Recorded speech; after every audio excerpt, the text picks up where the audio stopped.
Hello everyone, welcome back. We're doing day after shooting 500 yards shooting analysis. Okay, it's actually been 4 days, but I've been kind of busy digesting a bunch of information. I've been running the bullets through the chronograph here to see what my velocities is, and that's an important factor because bullets going at different speeds are going to impact differently downrange. Okay, so the ammunition that I was using on Thursday when I was shooting this is these Federal premiums. Okay, and the important thing here to be aware of is that the velocity that is quoted on this is 2720, right? 2,720 feet per second. All right, let's just call it 2,700. Right, that's that number right there where my thumb is, top line. Okay, on the muzzle. Okay, so that's so this is quoted at 2,700 feet per second, um, which is what you're supposed to be using. That's basically if you're using a Raptor, right? One of the Raptor reticles, which is this one over here, which has the built-in bullet drop compensator. Primary arms tells you that you're supposed to be using a velocity that's going about 2,700 feet per second. They tell you use either the MK262 or the TMK 556, okay? Because these bullets go at about 2,700 feet per second. I don't know what length barrels this is quoted at, but that's what Primary Arms tells you to use. Aside for a second. So when I ran this through the chronograph, right, using this ammunition, I was not getting the 2,700 feet per second that the box says I'm going to be getting. The actual, right, came in at 2534. Okay, so it came in about 200 feet per second slower than what this box says. Okay, now I'm guessing that when they tested this out, they were using, I don't know, maybe a 26-inch barrel. I mean, I don't know how they got the velocity up that high.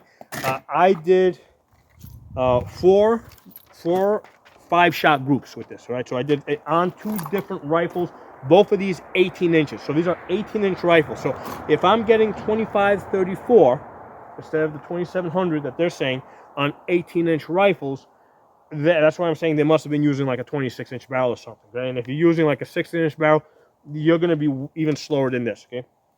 So now, if you do this type of testing, which I think you kind of have to, because you really can't go by what these boxes say. If you and these chronographs are $100, so they're not expensive. If you do this kind of testing, make sure that you got a bright sun over your head, right? If it's cloudy, it's not going to work. I was trying to do it yesterday when it was a little bit cloudy, and I was getting a lot of bogus readings. You gotta do this with a bright sun over your head in order for this to work. So that's important. I measured these velocities to be at about 2534. Okay, and the results of this. Okay, where am I? Let's start off with the M8. I'm going to start off with the $1,500 scope, which has the Raptor, right? That's the M8 Raptor. Okay, so in order for me to get the hits that I'm getting, right? Because the way I kind of got to this, I kind of like went into it ass backwards in terms of, I got to a range where I could shoot 500 yards, and I adjusted so that I could get on the paper at 500 yards, and then I went back and I shot it at 100 yards and 50 yards to see, what the zeros are. Okay, in order for me to now what I did with the M8 with this M8 Raptor, which has this bullet drop here. Let's take a closer look at the bullet drop. Okay, so with this bullet drop over here, the first line over here is 400. The second line right there, that's your 500. Okay, so what I did is I took that 500 and I centered that at the top of the paper over here. Okay, and that's how I set this up. I centered it at the top of the paper, and my impacts are just below this. Okay, so 10-shot group with that Federal ammo there. The total group is about 13 inches. All right, 13-inch total group, and again, remember I was holding at the top of the paper. I'm about 10 inches down, right? I'm 10 inches down. Now, if I wanted to like be in the center, like if I wanted to impact right in that line, basically I'd have to adjust up like 1 or 2 clicks For the purpose of this testing, I'm okay with these impacts because it's a lot easier for me to hold that line at the top of the paper because it's a straight line on top of a straight line. And then I got all this room underneath here to see where my bullets are impacting. So for now, this is going to be working great. You know, as far as that's where I want to be at 500 yards. Down the road, I may change this. I got some additional information to work with, but for now, this works good. So on this Ruger MPR, right, with these bullets that go, what do we say, goes 25, 34. Okay. Now, here's the thing. This is the part of the reason why this is important is because this other ammunition here, right, the one that Primary Arms tells us to use, the MK262 and TMK556. I looked it up. I might get it at some point, but it's $85 for a box. Okay, I think it's 50 rounds in the box, but still $85 in the box. I mean, even though let's say I have a generous budget, right? That's pretty expensive ammunition to be shooting thousands of rounds with, okay? In fact, and the reality is that most of the people that I train are not going to be able to afford that type of ammunition. So that's why I kind of have to make this stuff work, okay? And I imagine that most of you watching this are probably going to be in a similar situation. So this is a great reticle.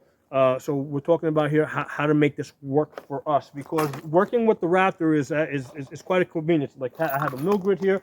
Like one rifle has a mill grid, the other one has this Raptor. I mean, working with the Raptor is a little bit easier, right? The mill grid gives you a lot more information. You can do more measurements, stuff like that. But the Raptor is really easy to to get on target and take your shots. So as far as making this work for me, right, with this Raptor, with the 500-yard line at the top of the paper, okay, and impacting about 10 inches low, the way I got here, okay, at 100 yards, okay, ignore that hole, that was just off. I am 1 3/4 high, okay, with the chevron at the bottom of the bullseye.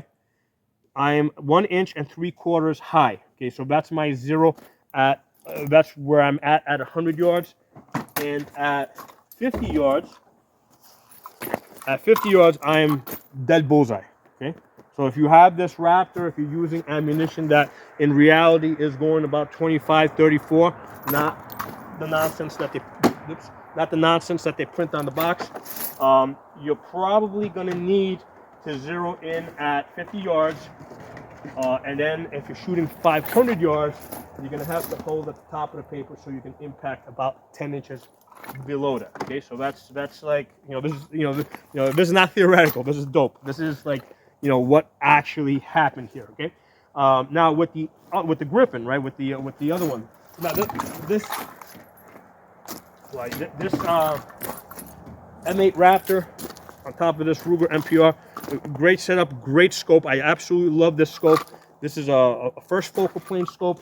The great thing about this is if you're in one power, you see this image, right? You're basically seeing a duplex reticle, right, with a horseshoe in the center, right? But when you zoom in, you see this detail, right? So this all this detail is in there. It's just that you can't see it until you zoom in. That's when you get this detail, and you have the benefit of having an easy to read bullet drop compensator with wind holds, but you also have mill lines. So if you wanna, let's say you're trying to measure something like a door, or a truck, because all trucks are like 13, all tractor trailers are like 13.5 feet wide, 75 feet long. If you're using something other than a man, you can use the mill grid to take those measurements. And then if you want to measure based off of a man, you got the auto ranging on the side that you range the height of a man or the half height of a man, or you can auto range on the shoulders, right? These lines over here will match up to a man's shoulders. So this is really easy and convenient to work with. So this is a great reticle, but it's like $1,500, right? There's a $1,500 reticle. I mean, I love it, but it's a little tough for me to convince new people coming into this game to get into a $1,500 scope, right? And that doesn't include the mount, right? With the mount, you're into, already you're up to $1,600, okay? So this one over here that I've been working with, this is on top of a Palmetto. So again, both of these are 18-inch barrels. Both of these are basically $600 guns. Okay, so the rifles themselves are cheap. They relatively cheap. They both have shot a half-inch group at 100 yards with this ammunition, right? With both of the ammunitions that we're talking about. So these are very accurate rifles at a budget price. And the scope, this scope over here, instead of being the $1,500, this is a $450 scope. So this is a great budget scope. And the thing I like about it is it has almost all of the information that the $1,500 scope has, right? Almost all the information, or you can figure out how to use it. And I've done videos, I did a very detailed video on how to use this reticle. Let me show you guys what the reticle looks like. It looks like that. All right, so you've got the auto ranging here that you can use on the height of a man. Then you can get the line over here where you can range the half height of a man. All right, you got the shoulder ranging lines over here, but then you also have the mill grid here, so that you can basically range estimate based on, let's say, the size of known things, like a door, right? All doorways are about 80 inches tall, right? So you can, or a truck or whatever, things of known sizes. You can use the mill grid. So this mill grid is great. The only thing that you got to kind of memorize is your wind drift holds, right? Because the Raptor tells you, it gives you 5, 10, 15 to 20 mile per hour winds. Here you have to use the grid lines, and you got to have this data over here memorized. So for a full value wind coming in sideways at 300 yards at 10 miles per hour, it's a half mil. At 20 miles per hour, it's a full mil. At 500 yards, a 10 mile per hour wind is 1 mil. 20 mile per hour wind is 2 mils. At 700 yards, a 10 mile per hour wind is 1.5 mils. A 20 mile per hour wind is 3 mils. But even if you just memorize the 10 mile per hour numbers, then you just double these numbers, okay? Or if you just memorize the 20 mile per hour numbers, right? Because these are nice, because these are 1, 2, 3. So that might be easier to remember, right? And then basically you just cut in half for 10 miles per hour, or quarter it for 5. So it's probably easier just to remember the 20 mile per hour numbers over here. So this is the only place where I think the mill grid is probably a little bit more difficult than, let's say, the Raptor.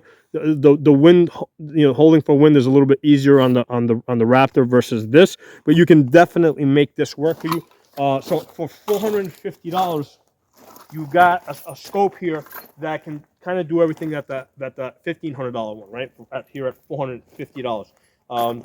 So this is what I'm mostly recommending for most of my customers who are kind of like on a budget, right? So with a total package, you get on the Palmetto here, 223 Wild, right? You got I think that it was like $350 for the upper, I think $150 for the lower. So basically got a $500 rifle, and then you've got $450 for the scope, $100 for your mount. That's the aerial precision. It's a light mount. So you're in at about $1,100. You got a rifle now. You got basically a complete rifle here that will shoot a ½ inch at 100 yards with the 77 grade match grade bullets. Okay. The thing that we got to be aware of, though, is like where they're gonna impact. So in order to make it work with the Raptor, again, that the Raptor is set up for certain, for specific velocity, okay? And if you're not hitting that specific velocity, right, because you got to actually test it out to see if you're hitting it, you got to come up with your own data, okay? So the data that I have come up with in order to hit at 500 yards is I got to be an 1.75 inches high at 100 yards, or a 50-yard bullseye. That'll get me to the 500 yards, and I'm impacting low, right? So if I know if I'm shooting at a man-sized target at 500 yards, I gotta basically put my 500 yard hold at the top of the shoulder so I can impact 10 inches low. Okay, so that's something that I gotta have memorized. If for whatever reason I want to put it in the center, then I'd have to probably adjust like one or two clicks up. Okay, so let's talk about.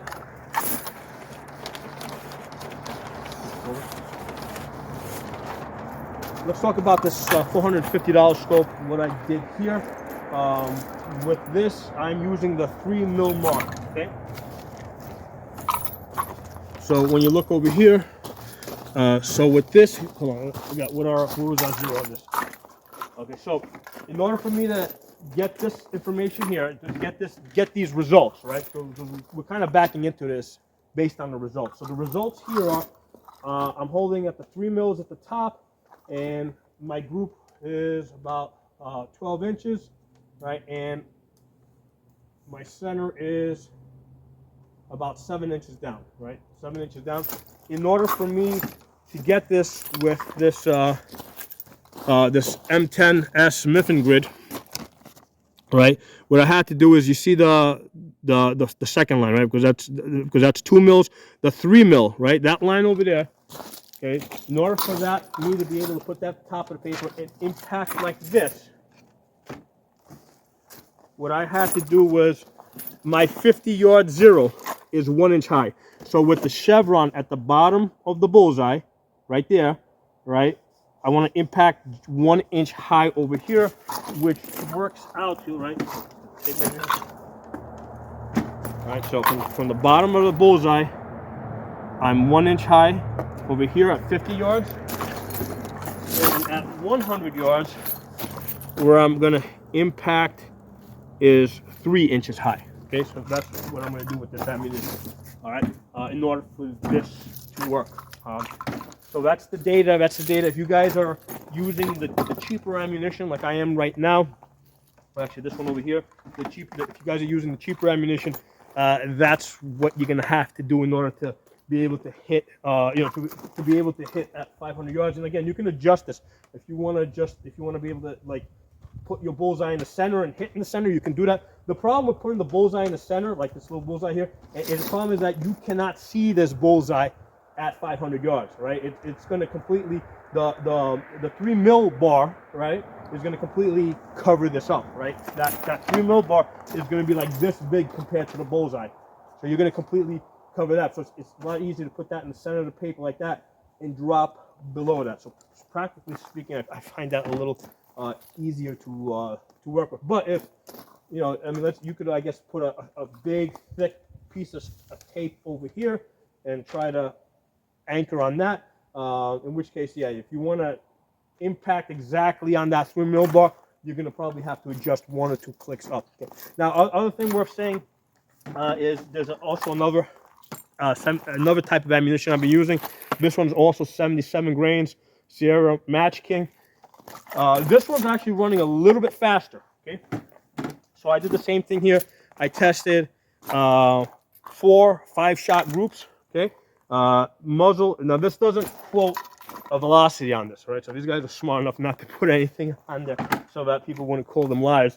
But they didn't put a velocity. So when I tested this out at the muzzle, this came out to 2590. Okay, 2590 versus 2534 of the other one. So this Federal Premium is actually going a little bit slower.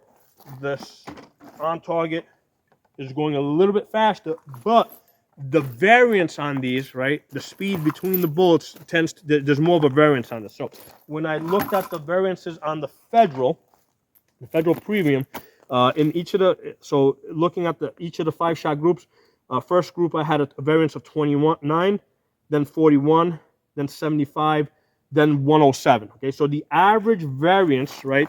Average variance from the mean, right, is 63 on this, versus this one over here, which is going a little bit faster, but the average variance on this, on each of the 5 groups, I have 128, 96, 112, and 57.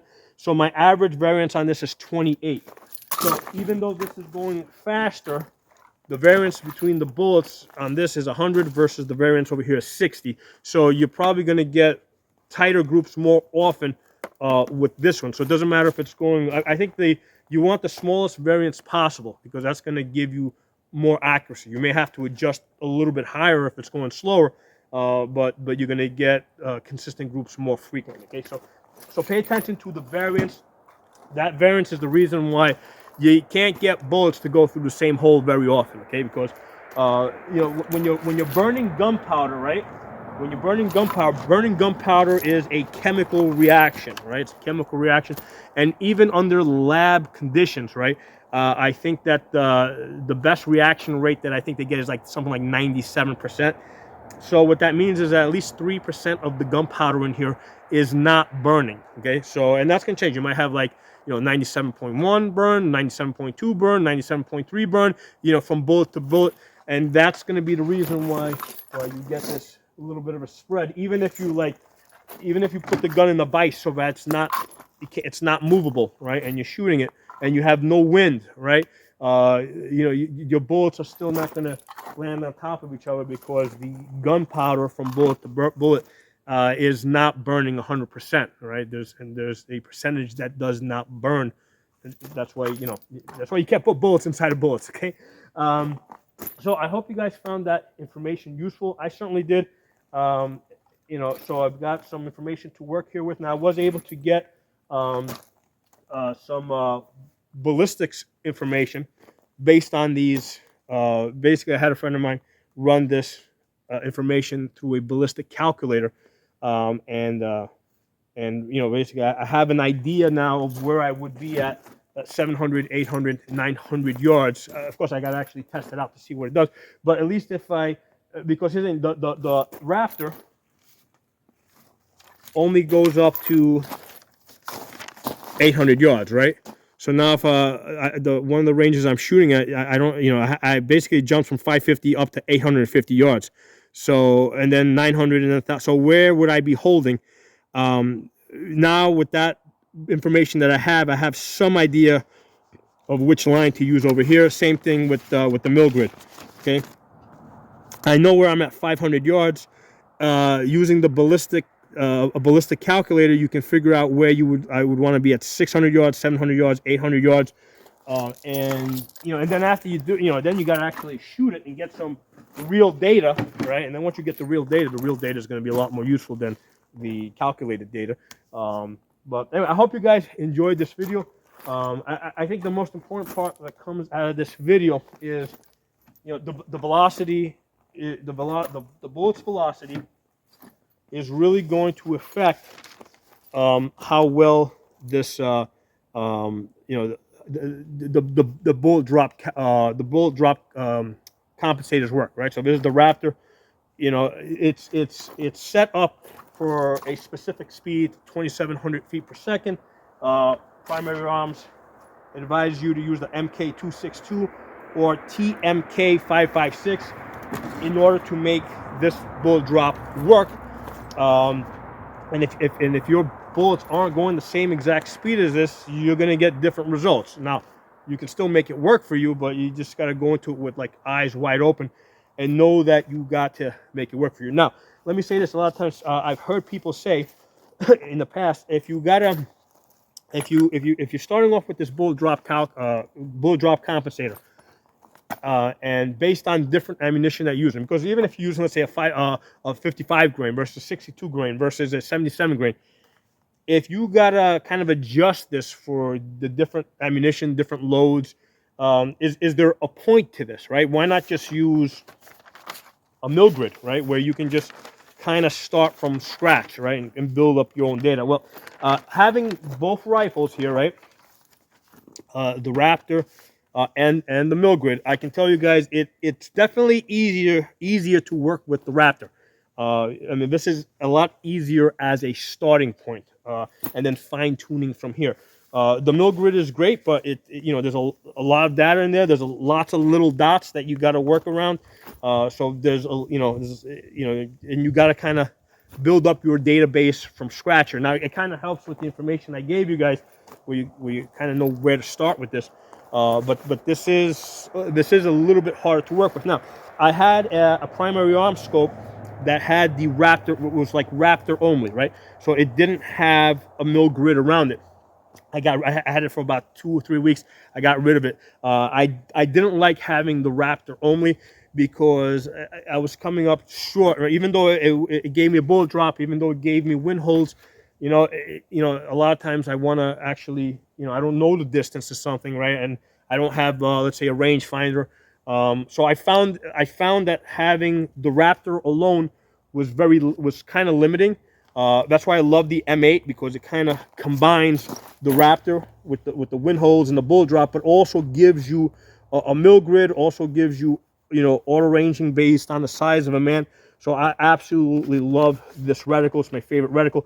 However, this is a $1,500 scope. I wish Primary Arms would make, let's say, a second focal plane version of this, right? This exact thing here, that just, you know, second focal plane where it's the same image at all distances, because then you could kind of use the top line here to do your measuring. That would work, right? And then, you know, so this M10S kind of comes close to that, right? It comes close to that, and I think they do have a Raptor version of this. When I looked at it, I mean, when I looked at the Raptor version, I wasn't quite satisfied with the ability to size things up, right? Because and that's why I decided to go with the mill grid on this. So I think that the Raptor version of this M10S, if they could like at least put some mills going up, that people can, you know, that might become more useful. I don't know, just my thoughts on that. But right now, for most people, this is the scope that I recommend to most of the customers that I have that are interested in something like this, because this gives you kind of like the best of all worlds, where you can size things up, you can size people on this, you can size objects. You know, you've got and then you got the mill grid, where you can kind of, you know, if you know your wind drifts over here, that's not an issue. You can use the mill grid to do your wind drift hold. So this is the scope that I think that most people are going to end up buying right now, just because it's a lot more affordable. $450 versus $1,500. Okay, so hope you guys enjoyed this video. And like I said, I do this video not just for you guys, but also for myself, because down the road, you know, I may need to come back and look at this. If you guys have noticed, I've done a lot of videos on these scopes and on shooting at distance lately, because that's the interesting thing to me right now. Like last year, if you go back and look at my last year, I think like maybe like, you know, like 2 out of every 3 videos was about building polymer 80s, because that was like my thing last year. So whatever I happen to find to be interesting and challenging at any given point in time, that's the thing that I focus on. I'm not paid by Primary Arms. I don't do affiliate links. I don't get any money from Primary Arms in any way. So if I'm telling you guys that you know, these scopes are good, they're good. You know, especially this $450 one. I think it's a great budget scope. That can take you the distance, right? With a reticle like this, okay, you can take this like to an advanced class, and you've got a lot of stuff here that you can work with, right? If you show up with a scope that, let's say, just has a bullet drop compensator on it, right? Well, there's a limited number of things that you can do with it, right? You're not going to be able to do the range estimating and stuff like that. So this scope over here, you can take to like an advanced, you know, to advanced marksmanship class, and you can keep up with some of the other people that have much more expensive scopes than this. So that's why, you know, and that's how I'm using it. You know, most of the people that come here or meet me at a different location for training, right? Most of the people, I'm not going to put them on a $1,500 scope, right? This is my baby, okay? I got to really like you to let you shoot this, okay? Most of the people that I train at different ranges that I go to, they get this one, right? I train them on this one, the $450 scope, because, you know, if they drop this or something and they scratch it, you know, I'm not going to want to kill them, okay? You know, I can live with a little bit of damage on the $450 scope. I'm going to be very upset if somebody scratches my $1,500 scope over there. So anyway, thanks for watching. I'll talk to you guys soon.